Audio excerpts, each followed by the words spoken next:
Super Alex friends, कल जो product company ने अवेलेबल करवाया है और इस सिचुएशन में, ऐसे हालात में जब कोरोना वायरस जैसी महामारी हमारे पूरे वर्ल्ड में फैली हुई है और हम जो है इससे किस प्रकार से एक शील्ड तैयार करके अपने आप को बचा सकें, उसके लिए कंपनी ने एक बेहतरीन प्रोडक्ट लॉन्च किया कल जो अवेलेबल हुआ है। उसका नाम है एंटी एलर्जिक जूस।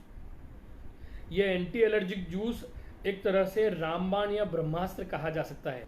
देखिए, सबसे पहली चीज, एलर्जी जो है वो कहीं ना कहीं आयुर्वेद के मतानुसार हमारे लीवर से रिलेटेड है। लीवर से रिलेटेड क्यों है? अगर मॉडर्न मेडिसिन की बात की जाए या मॉडर्न परिप्रेक्ष्य में बात की जाए तो जो एलर्जी से रिलेटेड एंटीबॉडी या इम्यूनिटी जो है वो हमारे लीवर ने ही बनाई है। मतलब हमारी इम्यूनिटी बनाने का काम जो है वो लीवर करता है। तो एलर्जी इम्यूनिटी जो है, एलर्जी के प्रति जो एंटीबॉडी है वो हमारे शरीर में बनाने का काम जो है वो लीवर करता है। दूसरी बात, ब्लड फॉर्मेशन का, ब्लड प्रोडक्शन का काम भी लीवर करता है। तो जो हमारी एलर्जी है वो कहीं ना कहीं डायरेक्टली ही जो है लीवर से रिलेटेड है। और लीवर क्या काम करता है? डाइजेशन का काम करता है। लीवर रोगों से लड़ने के लिए इम्यूनिटी डेवलप करता है। लीवर जो है ब्लड फॉर्मेशन करता है। लीवर हमारे शरीर में जो विषाक्त पदार्थ हैं, मतलब डिटॉक्सिफिकेशन का काम जो है वो लीवर करता है। अभी बात चल रही थी एंटी एलर्जिक जूस की और इसको मैंने रामबाण या ब्रह्मास्त्र की संज्ञा दी है। रामबाण या ब्रह्मास्त्र मीन्स सटीक काम करने वाला, अपने टारगेट पर पहुंचकर टारगेट वर्क को पूरा करने वाला।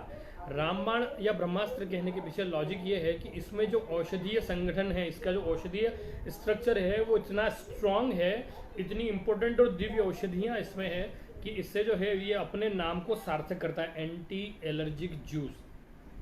एंटी एलर्जिक जूस का पहला इंग्रेडिएंट ऐसा है जिसको यदि जलाकर राख कर लिया जाए, इसकी भस्म बना ली जाए, इसको कितने भी हायर टेम्परेचर पे आप जला लें, इसका विटामिन सी नष्ट नहीं होता। तो पहला इंग्रेडिएंट कौन सा है इसका? आंवला।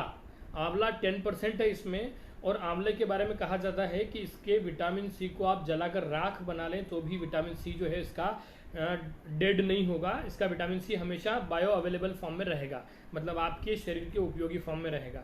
आपको पता होगा विटामिन सी जो है हमारे स्किन की टोन को सुधारता है, और मेडिकल टर्मिनोलॉजी में, मेडिकल भाषा में ये कहा जाता है कि skin is the first barrier to oppose the disease. मतलब ये कि हमारे शरीर को बचाने में, हमारे शरीर की रोगों से रक्षा करने में, धूल और एलर्जी से बचाने में जो है स्किन जो है वो पहला बैरियर है। देखिए 4 बैरियर होते हैं जिसमें से फर्स्ट बैरियर जो स्किन है, और इसकी आंवला जो है उस स्किन को स्ट्रॉन्ग करता है, उसके स्ट्रक्चर को जो है प्रोमिनेंट बना के रोगों से लड़ने के लायक बनाता है।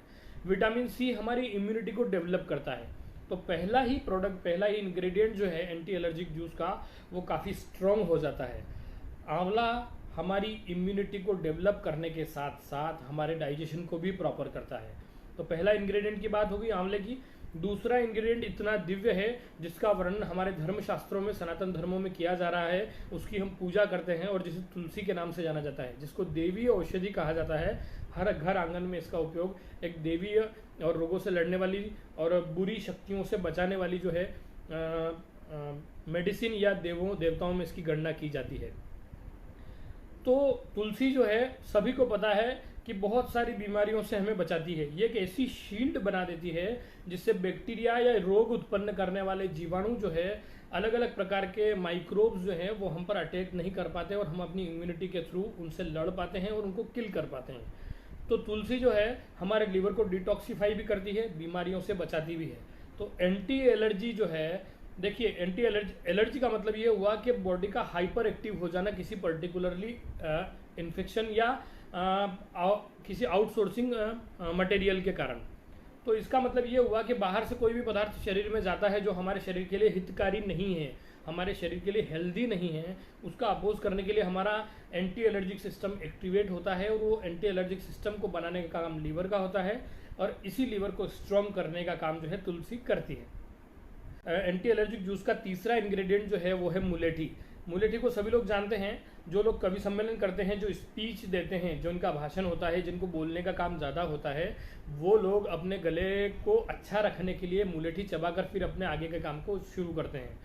और इसी के कारण गला ये क्या करती है मुलेठी कि हमारे गले को स्ट्रॉन्ग करती है, गले की मसल्स को, गले के सेंसेस को स्ट्रॉन्ग करती है, ताकि कोई भी इन्फेक्शन हमारे गले को जो है चोक न कर पाए, जाम न कर पाए, या उसकी जो है हमारी आवाज़ जो है वो बिगड़े नहीं।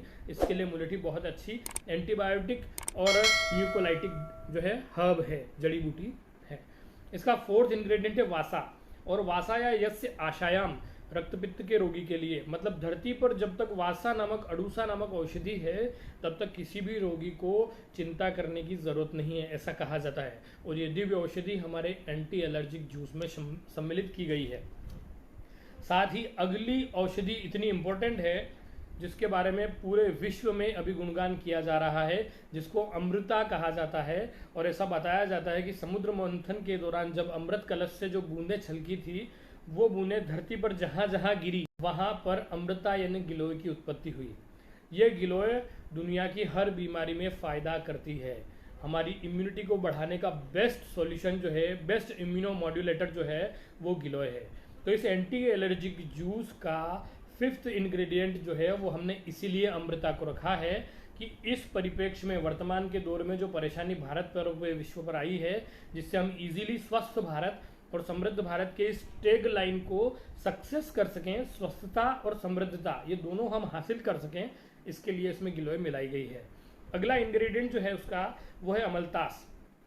और अमलतास के बारे में ऐसा कहा जाता है, देखिए आपको अमलतास का एक स्पेशल यूज़ बताता हूँ, और वो ये है कि गर्भवती महिलाओं को दस्त लगाने वाली चीज़ें मना की जाती है कि इनको दस्तावर या लेग्जेटिव जो है किसी भी प्रकार से कुछ भी ना दिया जाए। ऐसे में अमलतास जो जड़ी बूटी है, इसकी फल मज्जा यानी कि इसके अंदर जो गूदा होता है, इसकी लंबी लंबी फलियां होती है, और इसको जो है इसका जो गूदा होता है वो लेग्जेटिव का काम करता है। और आयुर्वेद में इसके बारे में वर्णन किया गया है कि ये जो है प्रेगनेंसी में भी सेफ लेग्जेटिव है, मतलब प्रेगनेंसी में भी नुकसानदायक नहीं है। ये अमलतास जो है इस प्रकार जो है हमारे डाइजेशन को प्रॉपर करता है और कॉन्स्टिपेशन को भी रिलीव करने का काम करता है। इसका अगला जो इंग्रेडिएंट है वो है निशोथ, ये भी हमारे डाइजेशन पे बहुत अच्छा काम करती है। और अगला इंग्रेडिएंट जो है, इसको दांत के कीड़े मारने में और दांत के कीड़ों से मुक्ति प्राप्त करने में इसका उपयोग किया जाता है। देखिए आपने कई बार देखा होगा कि दांतों के बीमारियों में दांत में कीड़े लगना एक आम बात है। दांत में जो कीड़े हो जाते हैं उनके लिए कंटकारी नामक औषधि का उपयोग किया जाता है। और कंटकारी नामक औषधि जो है गले में कांटे जैसा महसूस होता है, उसमें भी बहुत अच्छा काम करती है। कंटकारी नाम इसका इसीलिए है कि गले में जो कंटक यानी कांटे जैसी चुभन महसूस होती है, उससे रिलीव करने में कंटकारी अपना जो है बेस्ट मेडिसिन के रूप में रोल अदा करती है। साथ ही दांतों में जो कीड़े हो जाते हैं उनको निकालने में भी कंटकारी का यूज किया जाता है। इस प्रकार की बेहतरीन जो है औषधि आपके एंटी एलर्जिक जूस में जो है वो ऐड की गई है। साथ ही दालचीनी जो है, बहुत सारे लोग दालचीनी का पाउडर उबालकर इसका काढ़ा बनाकर पीते हैं, और उसकी वजह यह है कि दालचीनी जो है बेस्ट एंटी रिंकल एजेंट है। मतलब आपकी स्किन पे उम्र के कारण जो झुर्रियाँ आ जाती है, आपकी बॉडी में जो एंटीऑक्सीडेंट की कमी हो जाती है, वो कमी पूरा करने के लिए दालचीनी जो है एक बेहतरीन हर्ब है। दालचीनी हृदय को भी जो है मजबूत बनाती है, हृदय की मांसपेशियों को बल देती है, ब्लॉकेज को वो क्लियर करती है, खून को पतला करती है। इतना उपयोग दालचीनी का किया जाता है। अब अगली जो मेडिसिन है उसका नाम है शुंठी या सोंठ। सोंठ जो है हमारे पाचन को मतलब पूरी तरह से स्ट्रांग बना देती है। शरीर में कहीं भी अपच के कारण जो बीमारियां होती है, आयुर्वेदिक भाषा में आम बोलते हैं इस अपक्व आहार को, और इसी अपक्व आहार यानी कि आम का पाचन करने के लिए शुंठी एक बहुत अच्छी जड़ी बूटी के रूप में काम करती है। अगली औषधि इसमें सनाए है। ये जो सनाए है ये हमारी आंतों की मूवमेंट को रेगुलराइज करती है, और किसी कारण से यदि आपको कॉन्स्टिपेशन है, आपका जो है मल प्रवृत्ति क्लियर नहीं है, उसको जो है ये क्लियर करती है। तो ये आज की हमारी जो एंटी एलर्जिक जूस की इंग्रेडिएंट का डिस्कशन था। मैंने इसमें सारे इंग्रेडिएंट जो है वो आपको क्लियर किए कि पर्टिकुलरली सिंगल इंग्रेडिएंट जो है वो मिलके इसको एक दिव्य औषधि यानी रामबाण अर्थात ब्रह्मास्त्र बनाता है। और ब्रह्मास्त्र का उपयोग आप हर उस तकलीफ में कर सकते हैं जहाँ पे दूसरी औषधियों से आपको लाभ नहीं मिल रहा हो। अब चूंकि इसकी एक खासियत और ये है कि ये लिक्विड फॉर्म में है, जूस फॉर्म में है, तो इसका बेनिफिट क्या होगा? इसका बेनिफिट ये होगा कि इसकी बायो अवेलेबिलिटी है वो मैक्सिमम आपको मिलेगी। मतलब आप जितना भी जूस लेंगे वो हमारी बॉडी में जाएगा, इंटेस्टाइन में, स्टमक में एब्जॉर्ब होगा, ब्लड स्ट्रीम में यानी ब्लड में, रक्त में घुल जाएगा और वहाँ से फिर लीवर में होते हुए किडनी में जाके फिल्टर होगा। इसमें सारी उपयोगी चीज़ें हैं, इसलिए सारा शरीर में यूटिलाइज हो जाता है। आप सभी जो है पर्टिकुलर इस दौरान, इस वर्तमान परिप्रेक्ष्य में जब अनेक प्रकार के वायरस का अटैक हमारे शरीर पर होता है, और मैं आपको एक चीज़ और बता देता हूँ, बीच में बात ब्रेक करूँगा। हर साल एक नया वायरस आता है, इबोला हुआ, स्वाइन फ्लू हुआ, अलग अलग प्रकार के फ्लू आते हैं, अलग अलग प्रकार की महामारियों का पूरे विश्व में अटैक होता है। यदि आप चाहते हैं कि हम स्वस्थ भारत, समृद्ध भारत को सफल बनाएं, तो सबसे पहले अपने आप की इम्यूनिटी जरूर स्ट्रॉन्ग करें। अगर आप इम्यूनिटी बढ़ा लेते हैं तो आप बीमार नहीं होंगे, और यदि आप बीमार नहीं हैं तो अपने खुद का टेस्टिमोनियल आप क्रिएट करके और पब्लिक में उसको पब्लिश कर सकते हैं कि देखिए मैं इतने समय से ये ले रहा हूँ और इसके कारण मुझे जो है इतना फ़ायदा मिला। एलेक्स के प्रोडक्ट आपको नेचुरली एलेक्स इंडस्ट्रीज़ में बनाकर इसीलिए दिए जा रहे हैं कि प्रोडक्ट की क्वालिटी हायर से हायर होती जाए। अभी अपने खुद के घर में प्रोडक्ट बनना शुरू हो गए, मतलब आपके घर में जिस प्रकार का भोजन आप बनाते हैं उसी प्रकार की गुणवत्ता वाली मेडिसिन अब आपको प्रोवाइड होना शुरू हो गई। हम क्वालिटी को टाइम से टाइम अपडेट जरूर करते रहेंगे, लेकिन इसमें आपकी जिम्मेदारी ये होती है कि अपने आप की इम्यूनिटी स्ट्रॉन्ग करके और आप बीमार नहीं हो, क्योंकि आप आपके परिवार के आधार स्तंभ होने के साथ साथ इस राष्ट्र के लिए भी काम कर रहे हैं, क्योंकि आप राष्ट्र के प्रत्येक व्यक्ति को स्वस्थ बनाने का काम कर रहे हैं। एक बात फिर से ध्यान रखें, किसी दूसरी पैथी की क्रिटिसाइज ना करें। अपने आयुर्वेद, अपने एलेक्स के प्रोडक्ट का पूरा अच्छे से डिटेलिंग करें, पेशेंट फॉर्मेट को फॉलो करें, डॉक्टर एडवाइस को ज़रूर फॉलो करें। और thank you super Alex once again and good day.